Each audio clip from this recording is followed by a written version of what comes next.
So Logan Together is trying to give a 2-day immersion experience to government, philanthropists, to anyone who wants to come and experience what being part of the Logan Together movement is, and trying to really give them that experience of what it is to have community leaders be involved in a movement that's leading across 3 pillars: First Nations first, children at the heart, and community led. It's just an opportunity, particularly policy decision makers in government or people who haven't had the opportunity to go out in community and actually experience it for themselves.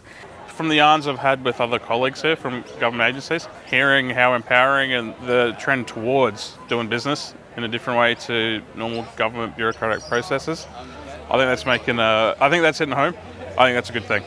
I'm not from Logan, but getting back to grassroots, connecting with the community as a black fellow myself, hearing real stories from people living in these places, and I suppose going back to that sort of strength-based and place-based initiative, hearing actual real stories from real people on the ground.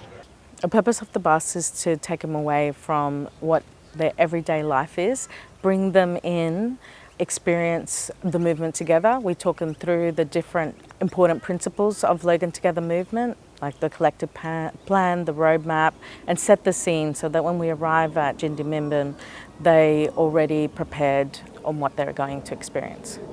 After today, we're going to go down to Eagleby South State School, where they get to see Jumanji land, they get to meet the principal and talk about how that school is doing things different for community and working closely with the Eagleby Together.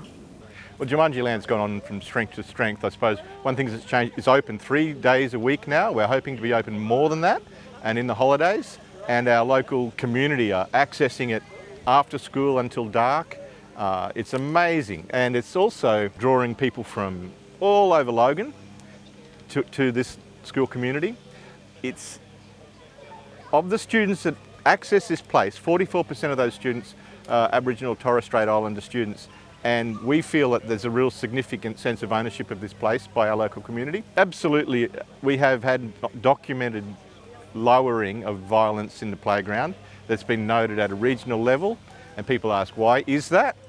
This is definitely a big part of that. So having opportunities to play and interact with others and do slightly risky play, the things that children like to do, has a beautiful effect on, say, our behaviour data in the school. Yeah, I think it's an incredible environment. I think this is how every child would love to play. I think I see something like this and, you liken it a little bit to your backyard, where your kids are just finding treasures in the backyard and making what they would like to out of it. So I think you see different things and you think, oh, that could be a bit dangerous, but then you watch the children play, and I just saw somebody, accidentally move a shovel too close to someone and say, oh, whoops, sorry about that, and they're all very aware of it. So I think intrinsically they know as well, and they're here to have fun and play together and look out for one another as well, and it's very obvious just watching everyone.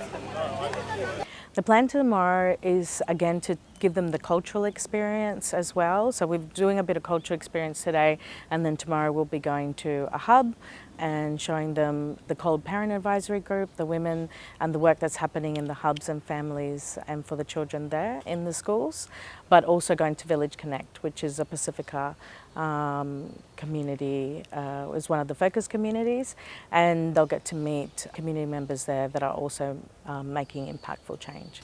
There's an incredible amount of pride in the community, which is really cool to see.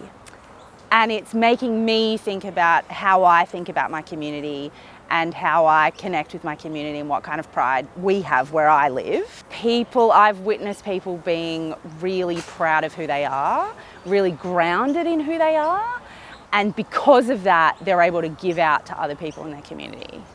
One of the key things I've been reflecting on is the need for long-term relationships between government and community. They break down through some of the systems of government that have been set up, the structures of government that are 3-year terms, 12-month budget cycles.